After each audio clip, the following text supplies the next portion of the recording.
Bien. Bueno, estamos con Ana Jara, conversando ya de algunos detalles de un crimen horrendo que ha conmovido a la sociedad peruana, porque se trata de una chica muy joven que apareció en televisión. Probablemente si ella no hubiera aparecido en televisión sería un caso más de feminicidio, pero habiendo aparecido y habiendo estado involucrada públicamente, su vida íntima y sexual en un medio público, pues la cosa ha sido muy distinta. Gracias, ministra, por estar con nosotros. Encantada, Rosa María, de estar en Tribuna Abierta. Bueno, vamos por el principio, ¿no? Creo que es importante explicarle al público, hacer un poco de docencia, usted es abogada, yo también, pero nuestro público no, sobre qué cosa es esta modificación de diciembre del año pasado al tema de feminicidio. ¿Por qué se llama así? ¿Qué cosa es? Bueno, el feminicidio es el homicidio perpetrado contra la mujer en razón de discriminación de género, es decir, no solamente que se practique un asesinato contra una mujer, sino que haya factores de discriminación y haya un vínculo de razón afectivo o una relación análoga que vincule al victimario con la víctima.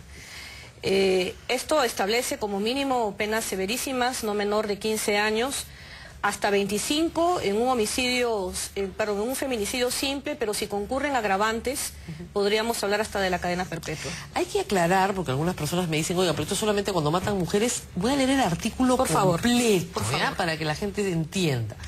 El que a sabiendas mata a su ascendiente descendiente, o sea, padres o hijos, ascendiente descendiente, natural o adoptivo, o a quien es o ha sido su cónyuge, su conviviente o con quien está sosteniendo o haya sostenido en el pasado una relación análoga, será reprimido con pena privativa de la libertad no menor de 15, o sea, ese es el piso. Así es. Hijos, padres, pareja, cualquiera que sea o haya sido. La pena privativa de libertad será no menor de 25, es un piso 25, cuando concurran cualquiera de las circunstancias agravantes previstas en otro artículo, ¿no? Si la víctima del delito descrito es o ha sido la cónyuge o la conviviente del autor o estuvo ligada a él por una relación análoga al delito, tendrá el nombre de feminicidio. ¿Ya? Pero si fuera hombre y la mujer lo mata, también es delito. Podría llamarse masculinicidio, si quieren ustedes, pero es un asesinato de la pareja. Entonces la mujer también está sancionada. Lo que sucede, y acá viene mi pregunta, doctora, es que esta descripción de lo que es el feminicidio es en el Perú un problema social. Es así. Y su ministerio está abocado a estudiarlo, entenderlo y perseguirlo. ¿Qué tan grave es el problema en el Perú? Es gravísimo, Rosa María. Celebro tu columna del día de hoy del diario La República, Cosas de Mujeres, ¿no? Porque de eso se trata, sensibilizar la agenda, sobre todo a los operadores del derecho, que son los que tienen que aplicar justicia. Mira, ya van 54 casos de feminicidio solamente de enero a agosto del 2011. Es una cifra espeluznante, y tentativa de feminicidio 65 en todo el Perú. Ahora, nosotros como gobierno queremos incorporar nuevas figuras agravantes dentro del feminicidio. Por ejemplo, no se ha contemplado el asesinato de mujeres embarazadas, y estamos hablando de un doble asesinato. Que en el caso del Perú de violación seguida de muerte. Leí ayer que es más o menos el 10%, o sea, de cada 10 asesinadas, una está embarazada. Así es, la estadística es espeluznante. Y queremos también que se incorpore a la figura del feminicidio lo que ya se viene practicando en otros países, que sea el homicidio exclusivamente en razón de género. Acá estamos hablando de que exista una relación afectiva, pero queremos ampliar el espectro a los homicidios perpetrados contra la mujer en razón de serlo. Estamos hablando de homicidios hacia mujeres por banda, por trata de personas, otros tipos de discriminación de género como el acoso sexual. Hace poco hemos visto en el Perú un homicidio perpetrado a una mujer, una policía de tránsito, por el solo mérito de ser policía y mujer. Entonces, estas figuras nuevas queremos incorporarla, y nuestra cartera ha presentado ya el proyecto de ley que amplía estas nuevas figuras dentro del feminicidio, más los agravantes que te he hecho referencia. Ahora, en este caso... Y confío que deba aprobarse prontamente por el Consejo de Ministros para ser llevada al Congreso de la República. Claro, porque como repito, hay un problema social muy grande. Muy grande. Y muy pocos, al cual es muy poco sensible la gente. Porque todo el mundo presenta estos casos como homicidios simples. Ahora, aun cuando en este caso, digamos, hayan agravantes y sea público y notorio lo que ha sucedido, como usted decía, lamentablemente el problema son los operadores de justicia. Así es. Desde el atestado policial, la investigación fiscal y finalmente la resolución en la sentencia, hay un examen de la vida sexual de la mujer. Eso no lo dice la ley, pero lamentablemente es la idiosincrasia. Así. La idiosincrasia. Así es, de los operadores del derecho. Se examina, ¿no es cierto?, la intimidad de la mujer, si fue infiel, si no fue infiel, cuántas parejas tuvo, cuántos hijos tuvo, con quién los tuvo. Y se le descalifica. Y se le descalifica, o sea, va reduciendo en cierta forma la responsabilidad del hombre. Porque ella le sacó la vuelta, porque se arrebató, porque el tipo se volvió loco, ¿no? Y entonces en un momento de arrebato, pues, la estranguló. Entonces, hay una tendencia, lamentablemente, en los operadores de justicia a minimizar esto. Yo no sé qué han encontrado ustedes. Infinidad de casos que está teniendo el Ministerio de la Mujer. Fíjate, nosotros ya tenemos el análisis de la problemática. ¿Qué estamos haciendo como sector? Estamos, primero, haciendo una campaña en alianza con la prensa, en alianza con la sociedad civil, para erradicar la impunidad. Gracias a Dios que lamentablemente estos casos como el de Ruth Thalía y otros tantos que hemos tenido a lo largo de los últimos años han permitido ir sensibilizando la agenda y sobre todo la conciencia de nuestra sociedad, que estaba cauterizada y mostraba indiferencia, como si fueran hechos aislados los homicidios hacia mujeres. Que la mujer tuviera algo de culpa, ¿no? Así es. Que ella se lo buscó. Y eso lo único que está lamentablemente trayendo como consecuencia es la desvalorización de la mujer, que cree que se lo merece, que esa discriminación se la merece. Y el machismo, que es una aptitud, una idiosincrasia que lamentablemente tenemos en la sociedad, que tolera los crímenes en razón de género. Nosotros estamos capacitando, Rosa María, a los operadores del derecho. Tenemos un curso semipresencial que involucra a más de la mitad de los distritos judiciales del Perú, que ya va durando meses, sobre todo dirigido a 2 fiscales que tienen a cargo la investigación del proceso antes de que pasen a sede judicial. Porque en provincias, sobre todo en la sierra, existe mucha indiferencia en razón de temas de violencia de género. Ahí la desvalorización de la mujer es más del 90%.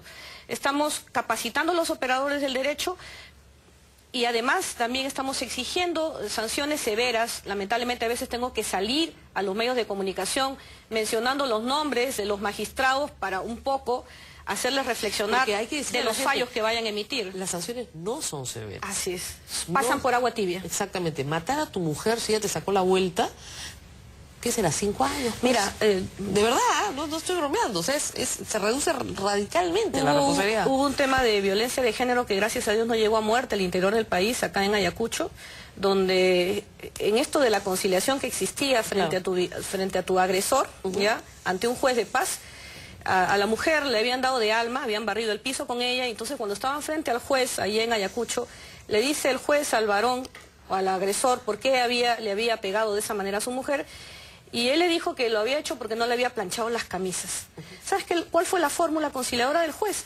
Que a partir de ahora este señor se comprometía a no pegarle a su mujer siempre y cuando ella tuviera las camisas planchadas en su momento. Dios mío, esa idiosincrasia de un juzgador, de un operador del derecho, es inaceptable. ¿Eso en qué año fue? No te estoy hablando de hace más de 2 años, te voy a buscar el fallo. Eso, para que la gente entienda que estamos hablando de historia antigua. No, de reciente. Y entonces, erradicar la impunidad con los operadores del derecho, capacitándolos desde el Ministerio de la Mujer, pero por cuerda separada, haciendo una campaña preventiva o una labor preventiva. Ya tenemos 2 campañas exitosas, una iniciada con Aida García Naranjo, que fue para la mano, para concientizar el hecho de la violencia contra la mujer, sobre todo de quien la perpetra. Y en segundo lugar, una dirigida a un público mucho más juvenil, que es, si te quieren, que te quieran bien. Cualquier atisbo de posesión, de machismo, de violencia, hasta los propios celos donde el victimario cree que la mujer es de su propiedad, debe ser una campanada de alerta frente a los jóvenes a abandonar esa relación que no va a tener un buen fin. Entonces estamos encaminando campañas a 2 sectores diferenciados de edades, donde sobre todo en profundidad en provincias queremos concientizar.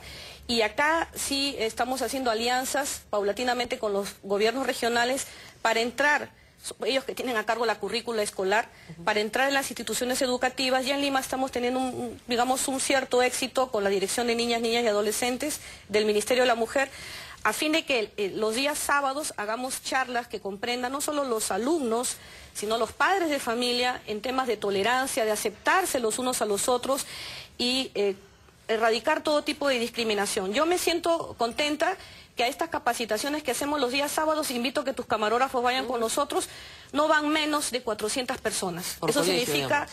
claro, eso significa que existe una avidez por parte también de los padres de familia de conocer qué tipo de, digamos, charla de orientación, de tolerancia y de promover una cultura de paz estamos dando a estas nuevas generaciones. Quizá la tuya y la mía y de los que nos anteceden tienen un chip difícilmente de cambiar, pero estamos apuntando a los niños y niñas y adolescentes para que ellos sepan vivir en tolerancia. O sea, hacemos una campaña preventiva y una campaña sancionadora a la no impunidad, y acá apelamos a que nuestra sociedad no cauterice su conciencia. Como bien dices tú en tu columna, no es un tema de mujeres, es un tema que corrompe la sociedad, es un tema que nos desintegra.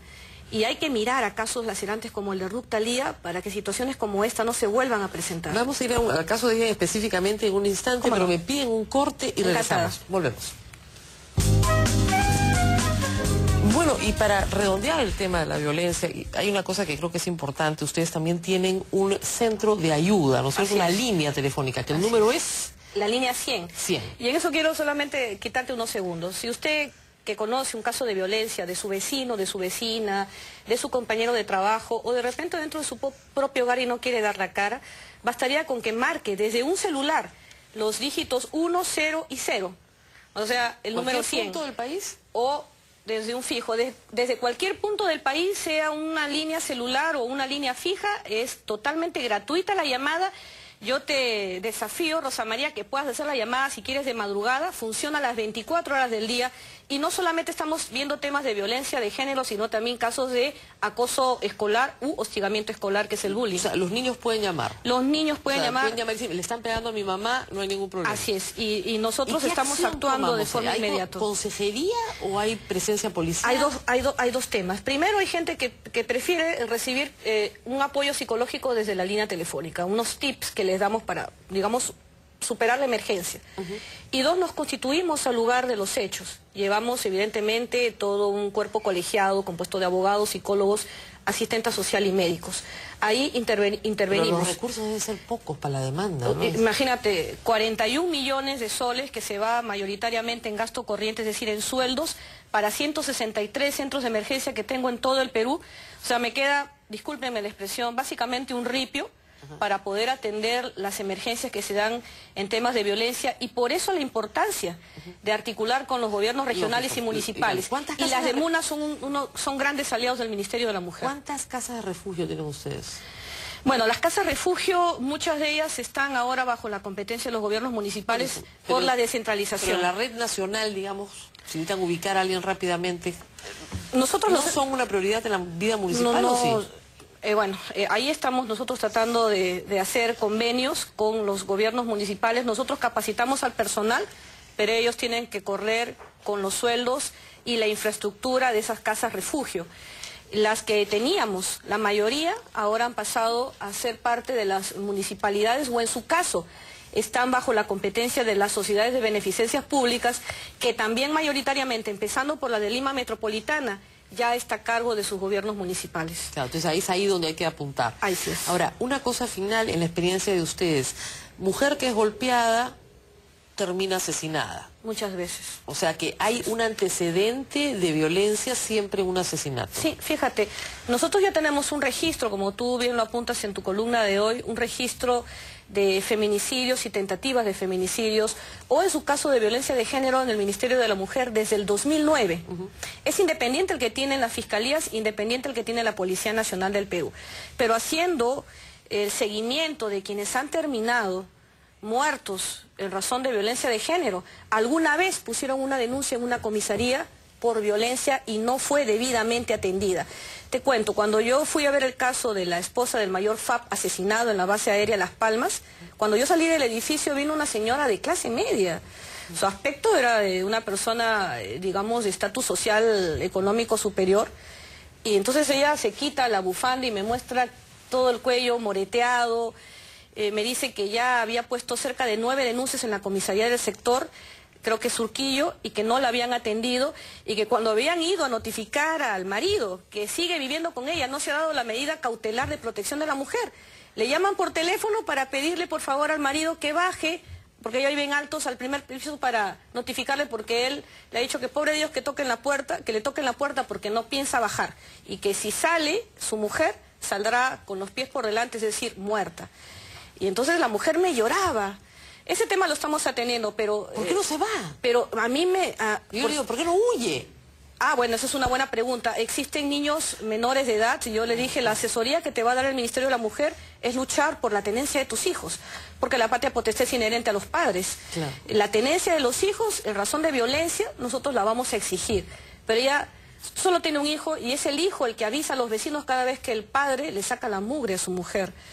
Y el temor que tenía esta mujer cuando hablaba conmigo era impresionante, temblaba, y a mí me irritó que esa comisaría tenga 9 denuncias que esta señora ha hecho por violencia, que siempre me mostró las fotos, la deja amoratada, prácticamente discapacitada, y la propia policía tenga miedo de ir a notificar. Es una vergüenza, francamente. Ahora, hay dos cosas que se pueden hacer que creo que usted también puede incentivar. Primero, el tema de los médicos legistas. Los médicos legistas tienen que estar en los hospitales y en las clínicas públicas y privadas, porque ir a hacer la cola al Poder Judicial o al Ministerio Público en realidad no tiene ningún sentido. Eso se puede hacer por ley, se necesita una ley para cambiar la conducta, digamos, en relación a la víctima del médico legista. Yo creo que eso se puede hacer rápido y se puede hacer bien. Ojalá se haga, ya lo hemos sugerido en el programa de radio varias veces cuando tratamos este tema. Y el otro tema es que las lesiones leves, que son las que normalmente recibe una mujer, no tienen sanción penal. Así es. Entonces, si tu marido te da una cachetada, no hay sanción penal. Si te mete un puntapié, no hay sanción penal. Si te jalas por el piso con la el pelo, violencia psicológica, que es la que alcanza el mayor porcentaje en temas de violencia de género, no está tipificado como delito en el Código Penal. Así es. Y es la que más duele, Entonces, y la que más digo, trauma causa en la familia. La probanza con el médico legista, trasladarla a los centros de salud, capacitando médicos que pueden hacerlo perfectamente la pericia. Y 2, tipificar lesiones leves como un acto grave en estos casos de violencia familiar. Porque no la hay. Puedes conseguir una cautelar, pero nada más. No hay sanción efectiva para el hombre que te pega. No la hay. Bueno, salvo que te mate. tu sugerencia. Entonces, cuando te mata, ahí sí, pero antes no. Y ese es un problema grave. Vamos a recoger las sugerencias. Son dos temas que yo creo que son importantísimos. Lesiones leves, que no tienen sanción, como falta, ¿no? Y médicos legistas para el caso de violación, por ejemplo. Es importantísimo, porque si te violan vas al hospital, vas a la clínica, vas a la posta. No te vas al médico legista. Y lamentablemente tienes que ir al médico legista porque no te probanza. Posiblemente te hagan esperar. A 2 horas, 3 horas, 4 horas, 6 horas sentada y te digan, mamita, no te ha violado. Finalmente revictimicen a la persona agredida porque le tienen que hacer más pruebas posteriores. Sí, nosotros estamos sufriendo mucho de eso. Inclusive en el propio SEM principal del Ministerio de la Mujer tenemos un médico legista que responde al Instituto de Medicina Legal, y cuando el hombre se va de vacaciones, claro, tenemos que reprogramar las citas de todas las mujeres violentadas, pero nunca falta atención. De alguna u otra manera articulamos para que no falte médico legista. Claro, pero podríamos capacitar a médicos de salud privada y pública para hacer algunas pericias que son muy sencillas. Por ejemplo, la de violación, que no es tan complicada. En Estados Unidos la hace cualquier médico que esté capacitado en un establecimiento público. Y sirve como, tiene valor probatorio para el proceso judicial. A eso vamos, ¿no? Que tenga un valor probatorio. Exactamente. Porque no dudamos de la pericia del experto en ciencias de la salud, sino que tenga autorización, o sea, exactamente, que tenga valor legal. Por eso necesitamos una ley. Certificado. Por eso necesitamos una ley. Recogemos la sugerencia y la vamos a impulsar desde el sector. Ahora hay que decir una cosa que es verdad. Hoy estamos hablando de este tema, yo lo he hecho muchas veces con ustedes en el radio, con todos los representantes del Ministerio de la Mujer, pero este es un tema que pasa desapercibido. Si esta chiquita realmente tan joven, porque realmente tiene 19 años. 19 años, imagínate tú. Toda una vida por delante. Toda, y sus padres son jóvenes, ¿no? Si esta chica no hubiera aparecido en televisión, no estaríamos hablando del tema. Bueno, bajo mi gestión, no, Rosa María. No, yo sé, yo soy la primera en salir a protestar y quizá me gane el título de figuretti, pero es necesario es un problema muy grave, para que se sensibilice, la agenda en el país, en estos temas, que creemos conciencia y que haya capacidad de reacción de la sociedad. Ahora, no hay indiferencia. Dicen que en este caso particular no hubieron golpes previos, no hubo una conducta de violencia previa. Fueron enamorados en el pasado, aparentemente cuando se presentaron en el programa dijeron que lo eran, pero ya no lo eran. Puede ser. El asunto es que sí fueron parejas, y la ley lo que dice es que si alguna vez lo fueron, basta. Eso está claro. Ahora, lo que dicen es que el móvil acá no es la violencia de género, no es el sentido de pertenencia, sino el apropiarse de un dinero que era de ella. Probablemente porque haya hecho el hombre la transferencia de, si tú eres mía, tu dinero es mío. Algo así. Pero que el móvil fue el lucro, que es un móvil agravante, ¿cierto? ¿No? Eso se podría acreditar, que es mejor irse por el feminicidio que por el asesinato, con un móvil de lucro. Bueno, de hecho que estamos ante una figura de feminicidio. El agravante sería, sin duda, el lucro, ¿no? Pueden concurrir ambas figuras delictivas en el mismo crimen.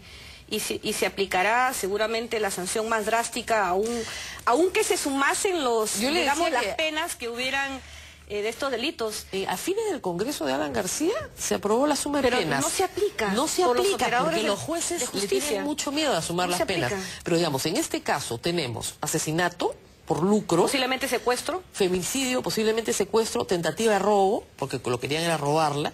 Entonces, al sumarse todos los delitos, ahí tenemos ya el concurso de delitos que pueden sumarse y, bueno, va de perpetua, bueno, de 25 perpetua. Sea por angas o por mangas. Por angas o por mangas. Sea que se aplique esa norma que tú me dices, que se pueden sumar las penas y a este señor le correspondería cadena perpetua, o sea que se aplique la pena máxima, que sería la de secuestro seguida de muerte. Que es perpetua. A este tipo, Brian Romero, le espera la cadena perpetua. Pero yo quiero aprovechar las cámaras de Tribuna Abierta para dirigirme a los médicos legistas del Instituto de Medicina Legal. Por favor, la sociedad está confiando en un trabajo prolijo que ustedes van a hacer. Yo quiero pensar que vamos a tener una fecha exacta de la muerte de esta joven Ructalía, porque no vamos a salir con la teoría de que por el avanzado estado de putrefacción no se puede saber cuándo falleció. Es indispensable saber la fecha de la muerte para establecer el secuestro. Ahora, Rosa María, el secuestro no es que me tengan una semana, un mes, el secuestro puede ser por minutos u horas. El violentar tu voluntad de libre tránsito es secuestro. Así que por ahí la defensa no vaya, pero tampoco se cuelguen de lo que posiblemente pueda expedirse en el certificado de la necropsia. Y segundo, el hecho de que yo no he visto el cadáver por respeto a la familia, pero sí los padres me han dicho que ella tenía su rostro desfigurado, no tenía dientes, posiblemente porque le habían aventado piedras o la habían golpeado de manera salvaje. Pero no me vayan a salir los médicos legistas que no hay presencia de violencia física en razón del estado de descomposición. Por favor, sería una vergüenza para nuestra medicina forense en el Perú, sería una vergüenza que ustedes salgan con esa teoría.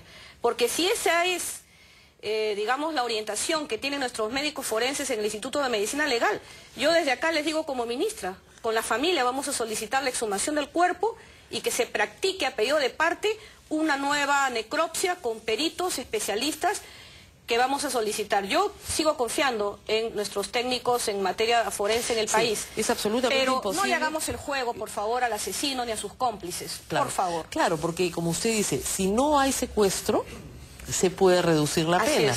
Si no hay asesinato, sino homicidio, porque finalmente el tipo la estranguló en un arrebato de ira, ¿no es cierto? Entonces hay homicidio, tiene una pena mínima de 15. Pues ya no son 25, ya no son 30, ya no es perpetua. Hay presupuestos que este tipo satisfizo antes del crimen. Él la llamó por intermedio de otra línea celular, envió a una persona a recogerla. Por supuesto, el que dio la campanada, el que nos permite llegar a este sinvergüenza y a sus cómplices es un adolescente, es un menor de edad, de 14 años. Él ha dicho que Ructalía ha estado viva 5 días. Y que es testigo de los le mandaron a vigilar el local donde ella estaba y después la han asesinado y por eso manejamos la figura del secuestro. Ahora, el dicho de este menor, por supuesto, tiene que ser confrontado con las pruebas forenses. Y por eso la importancia que esa autopsia sea prolija. No se preocupe, vamos a estar detrás de eso todos. Y por supuesto todos, y yo rogaría que Tribuna Abierta nos ayude, porque el solo pensar que me van a salir con esa teoría, se me ponen los pelos de punta como mujer y como ministra de Estado. Bueno, muy bien, muchísimas gracias, ministra, por haber estado con nosotros. De haber estado y vamos a recoger tus propuestas que nos parece interesantísimas y que nos van a lograr a reducir los índices de violencia de género que se vienen presentando en todo el país. Muy bien, muchísimas gracias por haber estado con